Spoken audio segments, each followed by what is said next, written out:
నమో వెంకటేశాయ. తపముల్సేసిననో మనోనియతినో దానవ్రత ప్రీతినో జప మంత్రంబులనో శృతిస్మృతులనో సద్భక్తినో ఎట్లు లబ్ధపదుండౌనని బ్రహ్మరుద్ర బ్రహ్మరుద్రముఖరుల్ భావింతురు.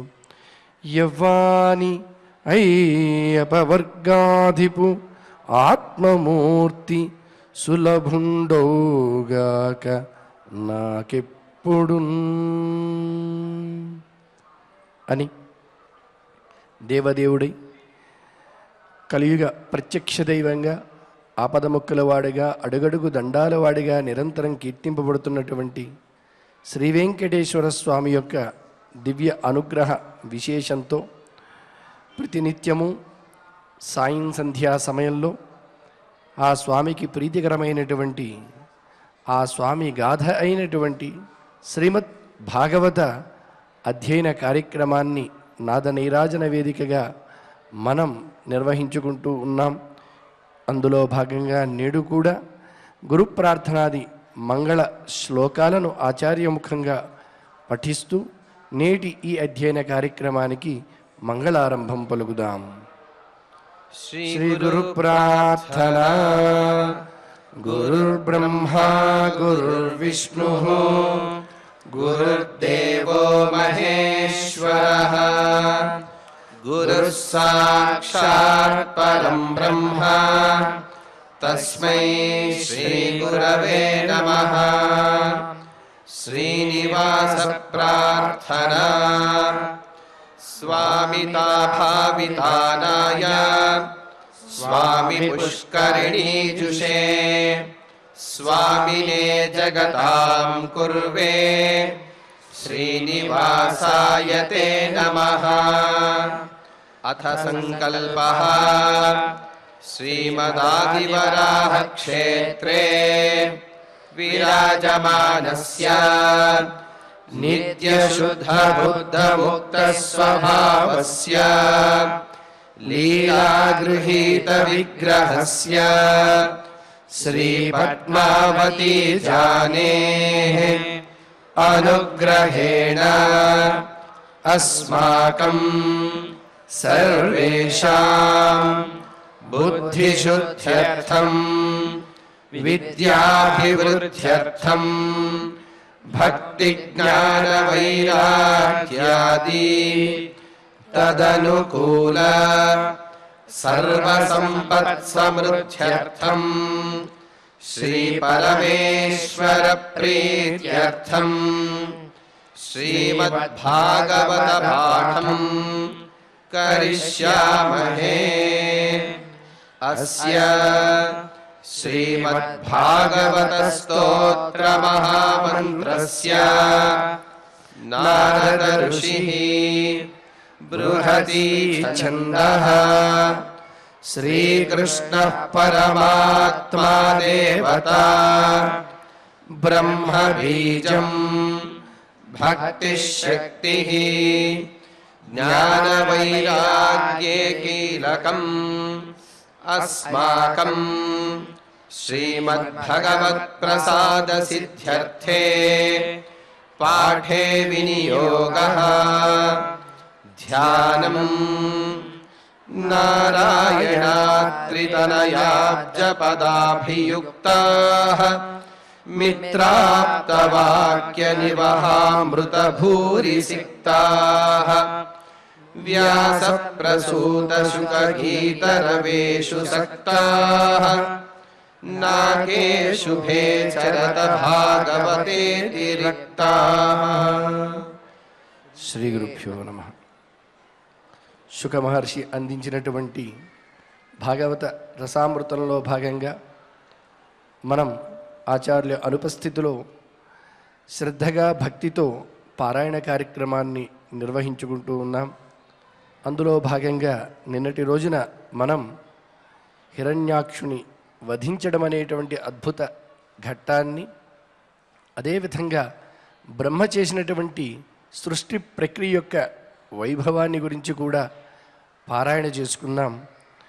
ఈనాటి రోజున మనం పారాయణ చేసుకోబోయేటువంటి అధ్యాయాలు 21, యథాశక్తి 22 అధ్యాయాలు. ఈ అధ్యాయం చాలా విశేషమైనటువంటిదిగా బుద్ధజనులు తెలియజెబుతారు. వివాహ సిద్ధి కోసం దీన్ని పారాయణ చేయడం చాలా ఫలవంతమని.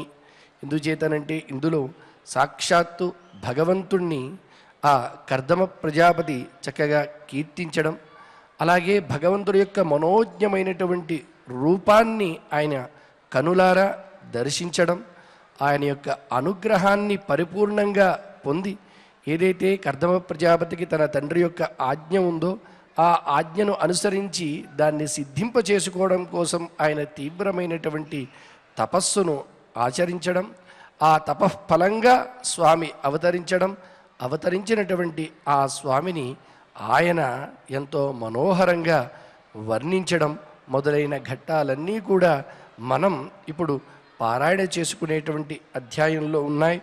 ఆ స్వామి యొక్క వైభవాన్ని గురించి చెబుతూ ఆయన అబ్జాక్ష సకల భూతాంతరాత్ముడవు అనంతనరచుండెడి నీదు దర్శనంబు తలకుని సుకృత సత్ఫలభరితంబులైనట్టి అనేక జన్మానుసరణ ప్రకట యోగ క్రియాభ్యాస నిరూఢులై అట్టి యోగీశ్వరులాత్మగోరియంతురు యోగీశ్వరేశ్వర ఏ భవత్పదారవింద సందర్శనంబు కంటి భవవార్థికడవంగ గంటి మంటిన్ కడగినాలోచనంబుల కలిమి నేడు తవిలి సఫలతనుందే మాధవ ముకుంద చిర దయాకర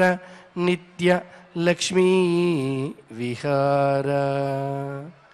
హే మాధవ, ముకుంద అంటూ భక్తి ప్రపత్తులతో ఆ స్వామి యొక్క అద్భుతమైనటువంటి గుణాలన్నిటినీ కూడా వర్ణించినటువంటి తీరు అమోఘం. గతంలోనే మనం ఆచార్యముఖంగా ఈ శ్లోకం యొక్క అదేవిధంగా ప్రతి శ్లోకం యొక్క అర్థాన్ని కూడా తెలుసుకుని ఉన్నాం. కాబట్టి ఒక్కసారి మనం ఆ స్తుతిని జ్ఞప్తికి చేసుకుంటూ చక్కగా ఈనాటి పారాయణ కార్యక్రమానికి ఉపక్రమిద్దాం. యథావకాశంగా ఇందులో ఉండేటువంటి అర్థాన్ని కూడా తెలుసుకునేటువంటి ప్రయత్నం చేద్దాం. అథ శ్రీమద్భాగవతే పారమహంస్యాం సంహితాయాం తృతీయ స్కంధే ఏకవింశోऽధ్యాయః విదుర ఉవాచ స్వాయంభువస్య చ మనోః వంశః పరమసమ్మతః కథ్యతాం భగవన్ యత్ర మైథునేనైధిరే ప్రజాః ప్రియవ్రతోత్తానపాదౌ సుతౌ స్వాయంభువస్య వై యథా ధర్మం జుగుపతుః సప్తద్వీపవతీం మహీం తస్య వై దుహితా బ్రహ్మన్ దేవహూతీతి విశ్రుతా పత్నీ ప్రజాపతేరుక్తా కర్దమస్య త్వయా నఘ తస్యాం స వై మహాయోగి యుక్తాయాం యోగలక్షణైః ససర్జ కతిథా వీర్యం తన్మే శుశ్రూషవే వద రుచిర్యో భగవాన్ బ్రహ్మన్ दक्षो वा ब्रह्मणः सुतः यथा ससर्ज भूतानि लब्ध्वा भार्यां च मानवीं मैत्रेय उवाच प्रजासृजेति भगवान् कर्दमो ब्रह्मणोदितः सरस्वत्यां तपस्तेपे सहस्राणां समादश ततः समाधियुक्तेन क्रियायोगेन कर्दमः सम्प्रपेदे हरिं भक्त्या प्रपन्नवरदासुषम् तावत् प्रसन्नो भगवान् पुष्कराक्षः कृते युगे दर्शयामास तं क्षत्तः शाब्दं ब्रह्म दधत्वपुः सतं विरजमर्काभम् सितपद्मोत्पलस्रजम् स्निग्धनीलालकव्रात वक्त्राब्जं विरजोऽम्बरम् स्निग्धलीलालकव्रात वक्त्राब्जं विरजोऽम्बरम्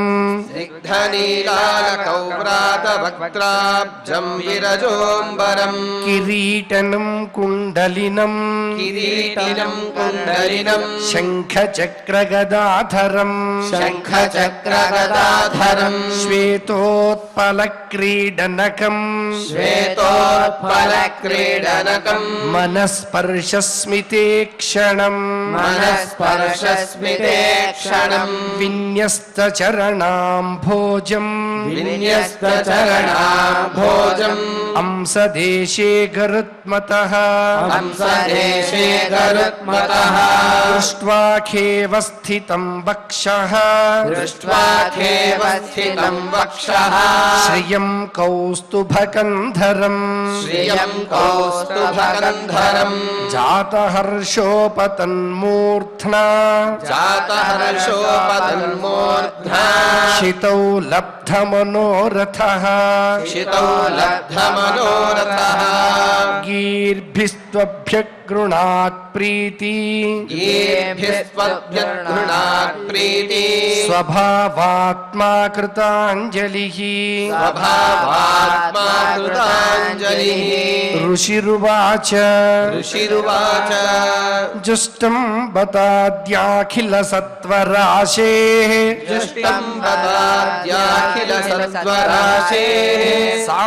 सांसिध्यमक्ष्णोस्तव दर्शनान्नः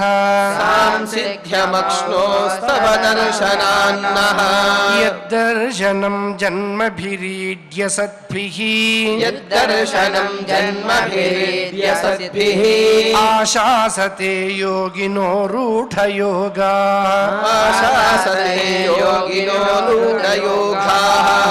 ये मायया ते हतमेधसस्त्वत् पादारविन्दं भव सिन्धुपोतम् उपासते कामलवाय तेषाम् राशीश कामान्निरयेऽपि ये स्युः तथा स चाहं परिवोढुकामः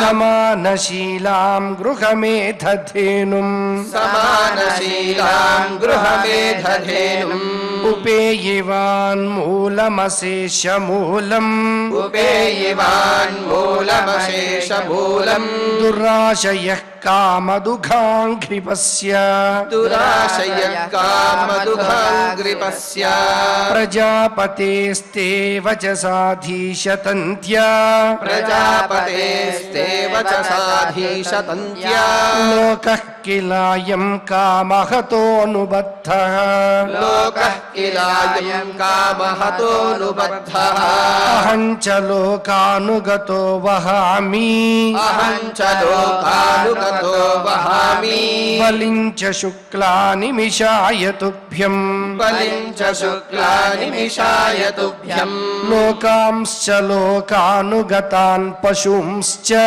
लोकांश्च लोकानुगतान् पशूंश्च हित्वा श्रितास्ते चरणातपत्रम् हित्वा श्रितास्ते चरणातपत्रम् परस्परं त्वद्गुणवादसीधु परस्परं तद्गुणवादसीधु पीयूषनिर्यापितदेहधर्माः पीयूषनिर्यापितदेहधर्माः न ते जराक्षभ्रमिरायुरेषाम् न ते जराक्षभ्रमिरायुरेषाम् त्रयोदशारं त्रिशतं षष्टिपर्वा त्रयोदशारं त्रिशतं षष्टिपर्व षण्णेम्यनन्तच्छदि यत्रिणाभिः शन्येऽप्यनन्तच्छदि यत्रिणाभिः करालस्रोतो जगदाच्छिद्य धावत् करालस्रोतो जगदाच्छिद्य धावत्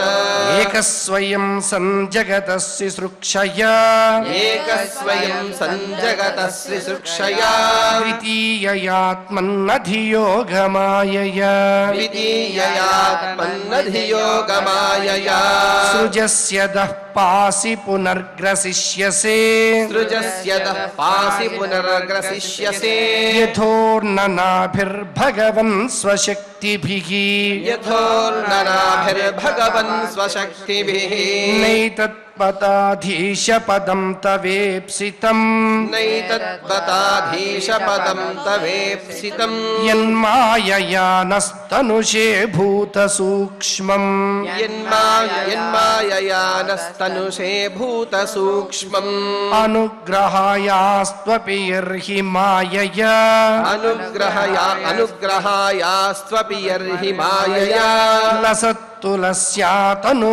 विलक्षितः लसत्तुलस्यातनुवा विलक्षितः तं त्वानुभूत्योपरतक्रियार्थम् तं त्वानुभूत्योपरतक्रियार्थम् स्वमायया वर्तितलोकतन्त्रम् स्वमायया वर्तितलोकतन्त्रम् नमाम्यभीक्ष्णं नमनीयपाद नमाम्यभीक्ष्णं नमनीयपाद सरोजमल्पीयसि कामवर्षम् सरोजमल्पीयसि कामवर्षम् ऋषिरुवाच ऋषिरुवाच इत्यव्यलीकं प्रणुतोऽब्जनाभः इत्यव्यलीकं प्रणुतो जनाभः तमाबभाषे वचसामृतेन तमाबभाषे वचसामृतेन सुपर्णपक्षो परिरोचमानः सुपर्णपक्षो परिरोचमानः प्रेमस्मितोद्वीक्षण विभ्रमद्भ्रूः प्रेमस्मितोद्वीक्षण विभ्रमद्भ्रूः श्रीभगवानुवाच श्रीभगवानुवाच विदित्वा तव चैत्यं मे विदित्वा तव चैत्यं मे पुरैव समयोजितत् पुरैव समयोजितत् यदर्थमात्मनियमैः यदर्थमात्मनियमैः त्वयैवाहं समर्चितः त्वयैवाहं समर्चितः न वै जातुमृषा मृषैव स्यात् न वै जातु मृषैव स्यात् प्रजाध्यक्षमदर्हणम् प्रजाध्यक्षमदर्हणम् भवद्विधेष्वतितराम् भवद्विधेष्वतितराम् मयि संगृभीतात्मनाम् मयि संगृभीतात्मनाम् प्रजापतिसुतः सम्राट् प्रजापतिसुतः सम्राट् मनुर्विख्यातमङ्गलः मनुर्विख्यातमङ्गलः ब्रह्मावर्तं योधिवसन् ब्रह्मावर्तं योधिवसन् शास्ति सप्तार्णवां महीम् शास्ति सप्तार्णवां महीम् सचेह विप्रराजर्षिः सचेह विप्रराजर्षिः महिष्याशतरूपया महिष्या शतरूपया आयास्यति दिदृक्षुस्त्वाम् आयास्यति दिदृक्षुस्त्वाम् परश्वो धर्मकोविदः परश्वो धर्मकोविदः आत्मजामसि तापाङ्गीम् आत्मजामसि तापाङ्गीम् वयःशीलगुणान्विताम् वयःशीलगुणान्विताम् मृगयन्तीम् पतिम् दास्यति मृगयन्तीम् पतिम् दास्यति अनुरूपायते प्रभो अनुरूपायते प्रभो समाहितं ते हृदयम् समाहितं ते हृदयम् यत्रेमान् परिवत्सरान् यत्रेमान् परिवत्सरान् सा त्वां ब्रह्मन् नृपवधूः सात्वान् ब्रह्मन् नृपवधूः काममाशु भजिष्यति काममाशु भजिष्यति यात आत्मभृतं वीर्यम् यातात्मभृतं वीर्यम् नवधा प्रसविष्यति नवधा प्रसविष्यति वीर्ये त्वदीये ऋषयः वीर्ये त्वदीये ऋषयः आधास्यत्यञ्जसात्मनः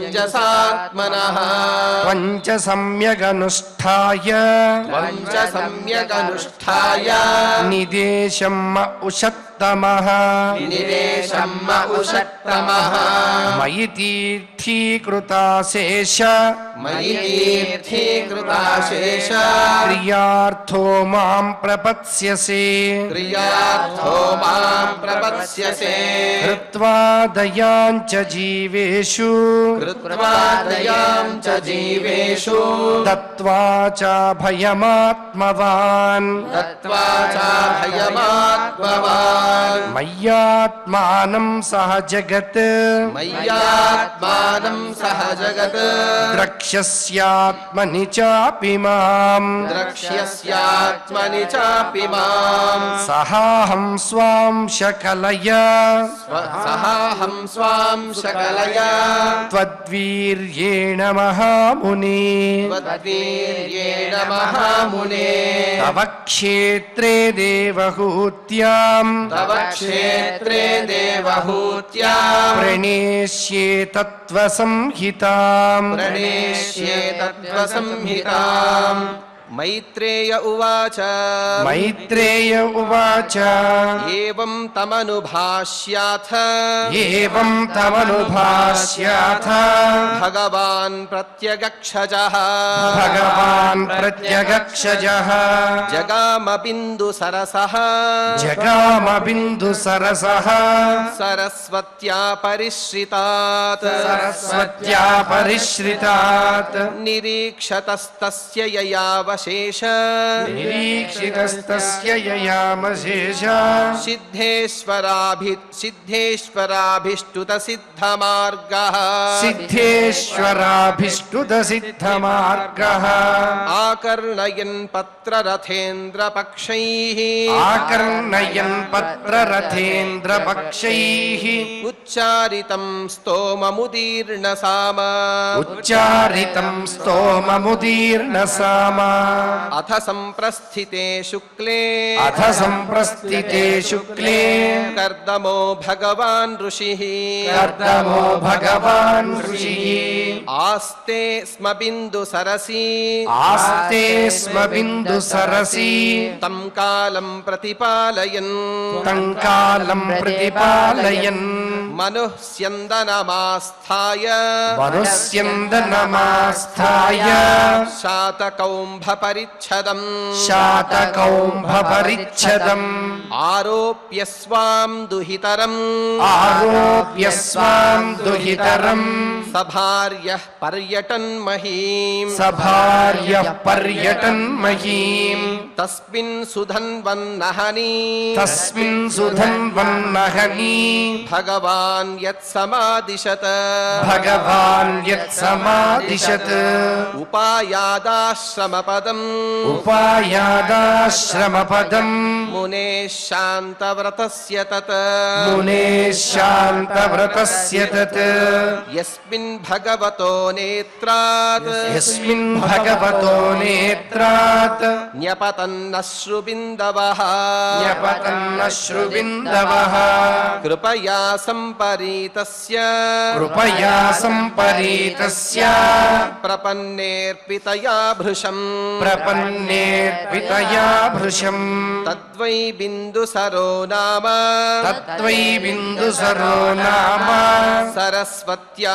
परिप्लुतम् सरस्वत्या परिप्लुतम् पुण्यं शिवामृतजलम् पुण्यं शिवामृतजलम् महर्षिगणसेवितम् महर्षिगणसेवितम् पुण्यद्रुमलताजालैः पुण्यद्रुमलताजालैः कूजत्पुण्यमृगद्विजैः कूजत्पुण्यमृगद्विजैः सर्वर्तुफलपुष्पाढ्यम् सर्वत्र फलपुष्पाढ्यम् वनराजिश्रियान्वितम् वनराजश्रियान्वितम् मत्तद्विजगणैर्झुष्टम् मत्तद्विजगणैर्जुष्टम् मत्तभ्रमरविभ्रमम् मत्तभ्रमरविभ्रमम् मत्तबर्हिनटाटोपम् मत्तबर्हिनटाटोपम् आह्वयन्मत्तकोकिलम् आह्वयन्मत्तकोकिलम्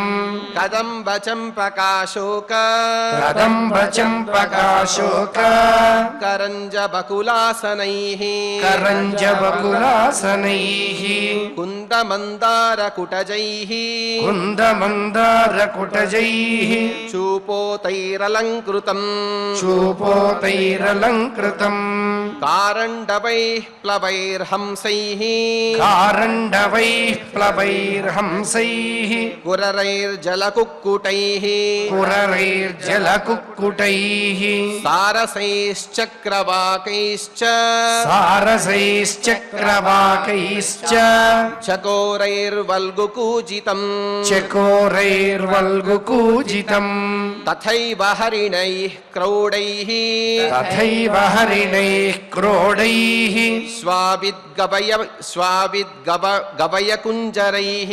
श्वाविद्गवयकुञ्जरैः गोपुच्छैर्हरिभिर्मर्कैः गोपुच्छैर्हरिभिर्मर्कैः नकुलैर्नाभिभिर्वृतम् नकुलैर्नाभिभिर्वृतम् प्रविश्य तत्तीर्थवरम् प्रविश्य तत्तीर्थवरम् आदिराजः सहात्मजः आदिराजः सहात्मजः ददर्श मुनिमासीनम् ददर्श मुनिमासीनम् तस्मिन् हुतहुताशनम् तस्मिन् हुतहुताशनम् विद्योतमानं वपुषा विद्योतमानं वपुषा तपस्युग्रयुजाचिरम् तपस्युग्रयुजाचिरम् नातिक्षामं भगवतः नातिक्षामं भगवतः स्निग्धापाङ्गावलोकनात्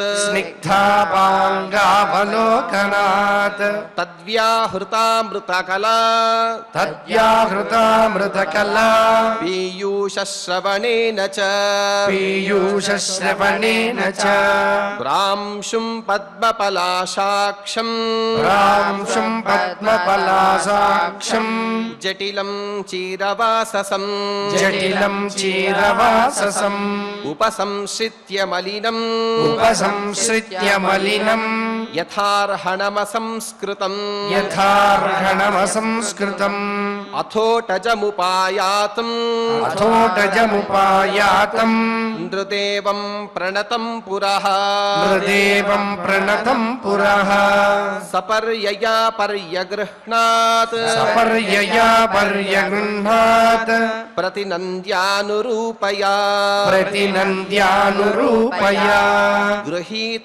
గృహీతార్హణమాసీనం గృహీతార్హణమాసీనం సంయతం ప్రీణయన్ మునిః సంయతం ప్రీణయన్ మునిః స్మరన్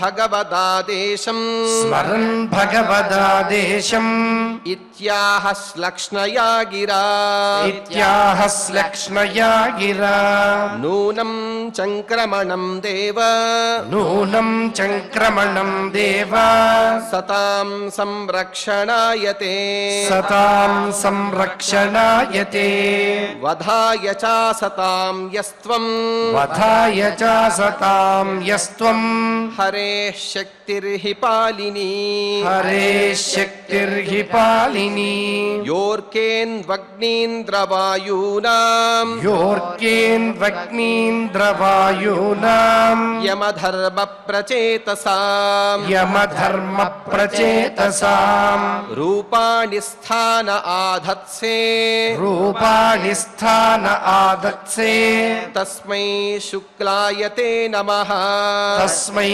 శుక్లాయతే నమః నయదారథమాస్థాయ నయతారథమాస్థాయ జైత్రం మణిగణార్పితం చైత్రం మణిగణార్పితం విస్ఫూర్జచ్ఛండకోదండో విస్ఫూర్జచ్చండకోదండో రథేన త్రాసయన్నఘాన్ రథేన త్రాసయన్నఘాన్ స్వసైన్యచరణక్షుండం స్వసైన్యచరణక్షుణ్ణం వేపయన్ మండలం భువః దీపయన్మండలం భువః వికర్షన్ బృహతీం సేనాం వికర్షన్ బృహతీం సేనాం పర్యటం శంశుమానివ పర్యటం శంశుమానివ తదైవ సేతవః సర్వే తదైవ సేతవః సర్వే వర్ణాశ్రమనిబంధనాః వర్ణాశ్రమనిబంధనాః భగవద్రచితా రాజన్ భగవద్రచితా రాజన్ భిద్యేరన్ బతదస్యుభిః భిద్యేరన్ బతదస్యుభిః అధర్మశ్చ సమేధేత అధర్మశ్చ సమేధేత లోలుపైః వ్యంశుపైర్నృభిః లోలుపైర్వ్యంకుశైర్నృభిः శయానే త్వయి లోకోయం శయానే త్వయి లోకోయం దస్యుగ్రస్తో వినంక్ష్యతి శుక్రం కో వినంశ్యతి అథాపి పృచ్ఛేత్ త్వాం వీర అథాపి పృచ్ఛే త్వాం వీర యదర్థం త్వమిహాగతః యదర్థం త్వమిహాగతః తద్వయం నిర్వ్యలీకేన తద్వయం నిర్వ్యలీకేన ప్రతిపద్యామహే హృదా ప్రతిపద్యామహే హృదా ఇతి ఇతి శ్రీమద్భాగవతే శ్రీమద్భాగవతే పారమహంస్యాం సంహితాయాం పారమహంస్యాం సంహితాయాం తృతీయస్కంధే తృతీయస్కంధే ఏకవింశోऽధ్యాయః ఏకవింశోऽధ్యాయః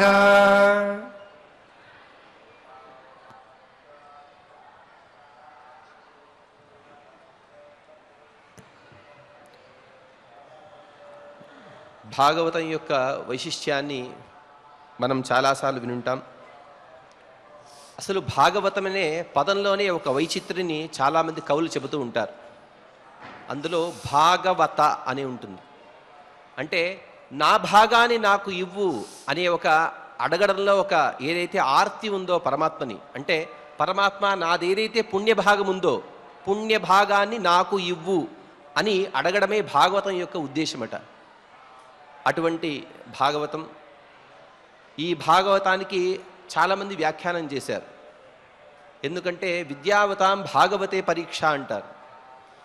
భాగవతం మిగతా గ్రంథాలు ఏవైతే ఉంటాయో, అంటే రామాయణం కానీ మహాభారతం కానీ లేకపోతే మిగతా పురాణాలు కానీ అన్నిటికన్నా కాస్త క్లిష్టమైనటువంటి గ్రంథం. ఏది కూడా స్పష్టంగా ఉండదు. మనం తెలుసుకున్నది అది వాస్తవమో కాదో అని తెలుసుకోవడానికి ఖచ్చితంగా అందరూ కూడా వ్యాఖ్యానాలనే మనం ఆశ్రయించాల్సి ఉంటుంది. అందులోనూ కూడా ఒక వ్యాఖ్యానం గురించి చెబుతారు, యాదుపత్యే విశేషతః. యాదుపత్యం అనే ఒక వ్యాఖ్యానం ఉంది, చాలా కఠినమైనటువంటి వ్యాఖ్యానం. అంటే భాగవతం సులభంగా తెలుసుకోవాలని మనం ఆ వ్యాఖ్యానాన్ని ఆశ్రయిస్తే ఇంకా కఠినంగా మనకు గోచరిస్తూ ఉంటుంది. అంతటి కఠినమైనటువంటి ఆ వ్యాఖ్యానం యాదుపత్యం అనే వ్యాఖ్యానం. ఆ వ్యాఖ్యానాన్ని రచించిన వారు యాదవాచార్యులు అని వారి పేరు. వారికి ఈ భాగవతం అనేది అస్థిగతం ఉంటారు. అంటే వారి ఎముకలలో కూడా భాగవతం యొక్క వాక్యాలు ఉన్నాయట. ఎంతగా అంటే వారు విష్ణుపదాన్ని చేరుకున్న తర్వాత, అంటే వారు చనిపోయిన తర్వాత వారి అస్థులను గంగా నదిలో విసర్జనం చేయడానికి తీసుకెళ్లే సమయంలో ఆ అస్థుల నుండి కూడా భాగవతం యొక్క శ్లోకాలు వస్తున్నాయి. వాళ్ళు విన్నారట శిష్యులందరూ కూడా. అంటే అంత అస్థిగతంగా ఈ భాగవతాన్ని వారు ప్రతిరోజు కూడా అనుష్ఠానంలో పెట్టుకున్నవారు. అంటే ఇప్పటికి కూడా మనం చూస్తూ ఉంటాం, మాది భాగవత సంప్రదాయం అండి అని అంటారు. ఏ గ్రంథానికి లేనటువంటి గొప్ప స్థానాన్ని భాగవతానికి, అంటే ఒక సంప్రదాయాన్ని ఒక గ్రంథపూర్వకంగా తెలుసుకున్న ఏకైక గ్రంథరాజము అది భాగవతం మాత్రమే. ఈ యాదవాచార్యులు మనం ఎవరైతే చెప్పుకున్నామో వీరు కాస్త అటువైపు మహారాష్ట్ర ప్రాంతంలో ఉండేవారట. ప్రతిరోజు కూడా ఒక గొప్ప పండితుడు ఉండేవారట. ఆ పండితుడి ఇంటికి వెళ్ళి భాగవతాన్ని చదవయ్యా అని చెప్పేవారట. మా మరాఠీలో చెప్పేటప్పుడు భాగవత్ పహ అని అంటారు. భాగవతాన్ని చదువు. ప్రతిరోజు రావడం, భాగవత్ పహ అని చెప్పడం, వీడు వెళ్ళిపోవడం. ఆ పండితుడు అనుకునేవాడు, నేను ఎన్నో తర్కశాస్త్రాలు నేర్చుకున్నాను, ఎన్నో సాహిత్య గ్రంథాలు వచ్చు, నాకు న్యాయం వచ్చు, మీమాంస వచ్చు, నేనేమి ఈ భాగవతాన్ని చూసేది, ఈ భాగవతంలో ఏదో చిన్న చిన్న కథలు చెప్పుంటారు, ఏదో నీతి వాక్యాలు చెప్పుంటారు, ఇదేం నాకు కష్టమైంది కాదు అని వారు చెప్పడం, ఈ పుస్తకాన్ని అలా విసిరేయడం, ఇలాగే ప్రతిరోజు కూడా జరిగేదట. కానీ ఈ పండితుడి యొక్క వారి తల్లిగారికి ఒక వ్రతం ఉండేదట. ఆవిడ ప్రతిరోజు కూడా భాగవతాన్ని శ్రవణం చేయనిదే భోజనం చేసేవారు కాదు. ప్రతిరోజు భోజనానికి ముందు భాగవతాన్ని శ్రవణం చేసిన తర్వాతే వారు భోజనం చేసేవారు. అది కూడా ఈ యాదవాచార్యులు అని ఎవరైతే ఉన్నారో వారే ప్రతిరోజు వీరింటికి రావడం, భాగవతం యొక్క కాస్త కొంత భాగాన్ని చెప్పడం, వెళ్తూ వెళ్తూ ఈ పండితుడికి భాగవత్ పహ, భాగవతాన్ని చదువు అని చెప్పి వెళ్ళిపోయేవారట. ఒకసారి ఈ యాదవాచార్యుల వారికి ఏదో బయట ఊరికి వెళ్ళే ఒక సందర్భం వచ్చింది. వారు ఊరికి వెళ్తూ వెళ్తూ వీరికి చెప్పే వెళ్ళారు, అయ్యా నేను 2 రోజులు ఉండను, కాబట్టి మీరు ఏదైనా ప్రత్యామ్నాయం చూసుకోండి, నేనైతే ఉండలేను కాబట్టి మీ తల్లిగారి భోజనం కూడా లుప్తమైపోతుంది, అందుకోసం వారి భోజనానికి లోపం కాకుండా మీరు చూసుకోండి అంటే ఎంతో వెతికినా కూడా చివరికి ఎవరికీ దొరకక ఇతనే భాగవతం చెప్పవలసి వచ్చింది. సరే, ఇంకా తల్లి భోజనం కోసమైనా చెప్పాలని భాగవత గ్రంథాన్ని తీశారట. అంతదాకా కూడా భాగవత గ్రంథాన్ని అలాగే విసిరేసిన వ్యక్తి ఒకసారి భాగవత గ్రంథాన్ని తీశారట. తీసి చూస్తే ఎంత అద్భుతమైనటువంటి శ్లోకాలు. చూసి అప్రయత్నంగా తన కళ్ళ నుండి కన్నీటి ధార కారుతుంది, అనగా ఆనందాశ్రువులు కార్చుకుంటూ ఆ భాగవతాన్ని చెబుతూ ఉదయం ఆరంభించారు, రాత్రైనా కూడా అయిపోగొట్టలేదు. వారి తల్లికి ఆకలి లేదు, అయ్యో నా తల్లి ఆకలితో ఉందనే ఆ గుర్తు కూడా ఇతనికి లేదు. చెబుతూ ఆ గ్రంథంలోనే తల్లీనమైపోయి ఇతను గ్రంథాన్ని చెబుతూనే ఉన్నారు, వారి తల్లిగారు కూడా ఆ గ్రంథాన్ని వింటూనే ఉన్నారు. అంటే ఇన్ని రోజులు కూడా భాగవతాన్ని నేను ఎంత దాన్ని తుచ్చంగా భావించాను, ఎంత నిర్లక్ష్యం చేశాను, ఇకపైనైనా ఈ గ్రంథం యొక్క మాహాత్మ్యం తెలిసింది, కొంతైనా ఈ గ్రంథాన్ని నేను చదివాను కాబట్టి ఇక మీద ఈ భాగవతం యొక్క అధ్యయనాన్ని నేను వదలను అని వారి యొక్క జీవిత చరిత్రలో చెబుతారు. అంత మాత్రం కాదు, వారి తల్లిగారికి ఒక కోరిక ఉండేదట, నేను 1,00,000 మందికి భోజనం పెట్టాలయ్యా ఒకసారి అని అనుకున్నారట. అంటే 1,00,000 మందికి అంతమందిని ఒక చోట కలపడమే కష్టము, అంతమందికి భోజనాది వ్యవస్థ అంటే వారు కూడా చాలా బీదవారు కాదు, అలాగని మహాధనవంతులు కారు. అంతమందికి భోజనం ఇలా పెట్టడం అంటే ఎవరో చెప్పారట, లేదండి ఎవరైతే భాగవతానికి వ్యాఖ్యానం రాశారో వారికి ఒక్కరి భోజనం పెడితే చాలు 1,00,000 మందికి భోజనం పెట్టినట్టే అని. సరే, ఈ యాదవాచార్యులు ఎవరైతే ఉన్నారో వారిని పిలిచి భోజనం పెట్టారట. భోజనం అంతా అయిన తర్వాత పక్కింటి వారు అడిగారట, ఏమండి 1,00,000 మందికి భోజనం పెడతానన్నారు, ఒకరికి భోజనం పెట్టి అయిపోగొట్టేశారా, మమ్మల్ని అంతా భోజనానికి పిలవలేదే అని. వారేదో తమాషకలా అన్నారు. వారి తల్లిగారికి ఈ పండితుడికి కాస్త సంశయం వచ్చింది. అయ్యో, మేము చేసింది నిజమా కాదా, ఎందుకంటే భాగవతం చదివిన వారు 1,00,000 మందితో సమానమంటే ఇక్కడ మంది 1,00,000 మంది భోజనం కాలేదే. సరే, ఏదైతే కానీ అని పరమాత్మకు ఒకసారి నమస్కారం చేసి వారు భోజనం చేసిన తర్వాత వారి ఆకును తీసే ప్రయత్నం చేశారు. ఒక ఆకును తీశారు, ఇంకొక ఆకు ఎంగిలి ఆకు అక్కడే ఉంది. ఈ విధంగా 1,00,000 ఆకులు తీశారట. అంటే ఒక్కసారి భాగవతానికి వ్యాఖ్యానం చేసిన వారు ఒకరు భోంచేస్తే చాలు 1,00,000 మందికి భోజనం పెట్టిన పుణ్యం ఖచ్చితంగా వస్తుంది అనే ద్యోతకంగా అక్కడ 1,00,000 మంది భోజనం చేసినట్టుగా 1,00,000 ఆకులు అక్కడ నుండి వచ్చాయట. అంటే అటువంటి దివ్యమైనటువంటి గ్రంథం. అసలు భాగవతంలో ఒక శ్లోకం గురించి చెబుతారు. ఎవరైతే ఈ వ్యాఖ్యానం రచించారో యాదవాచార్యులు వారు చెబుతారు, ఇంత భాగవతాన్ని మీరు చదవండి, మహాపుణ్యకరమైనటువంటి గ్రంథమే. సరే, మీకు చదవడానికి కుదరకపోతే ఒక శ్లోకమైనా చదవండి. సరే, ఆ శ్లోకం ఏదో మీరే చెప్పండి, ఎందుకంటే మీరు వ్యాఖ్యానం చేశారు కదా, ప్రతిరోజు కూడా మీరు దాన్ని అధ్యయనం చేసేవారు కదా, అటువంటి శ్లోకం ఏదైనా ఉందా అంటే వారు చెబుతారు, ద్వితీయే ద్వితీయే ద్వితీయే అద్వితీయే అని అంటారు. అంటే 2వ స్కంధంలో 2వ అధ్యాయంలో 2వ శ్లోకం ఏది ఉందో అది అన్నిటికన్నా ఉత్తమమైనటువంటి పద్యము. ఆ శ్లోకమే చాలా గొప్పది. అదేది అంటే, శబ్దస్య హి బ్రహ్మణ ఏష పంథాః యన్నామభిర్ధ్యాయతి ధీరపార్థైః పరిభ్రమన్స్తత్ర న విందతీర్థాన్ మాయామయే వాసనయాశయానః. మనమందరం కూడా ఈ సంసారావస్థలో ఉన్నాం. ఈ సంసారం దాటడం ఎప్పుడు, ఈ సంసారాన్ని ఎలా దాటాలి అంటే దానికి ఒకే ఒక కారణం, దానికి ఒకటే ఒక ఉపాయం. అదేమంటే పరమాత్మ సర్వశబ్ద వాచ్యుడు అనే ఒక గుణాన్ని తెలుసుకోండి అని చెబుతారు. అంటే మన ముందు ఏదో ఒక లైట్ ఉంది, లేకపోతే ఏదో ఒక తినే పదార్థం ఉంది, ఆయా పదార్థాలకు ఉన్నటువంటి పేర్లన్నీ కూడా పరమాత్మ వాచకాలు అని తెలుసుకుంటే చాలు, మీకు ఈ సంసారం తొలగిపోతుంది.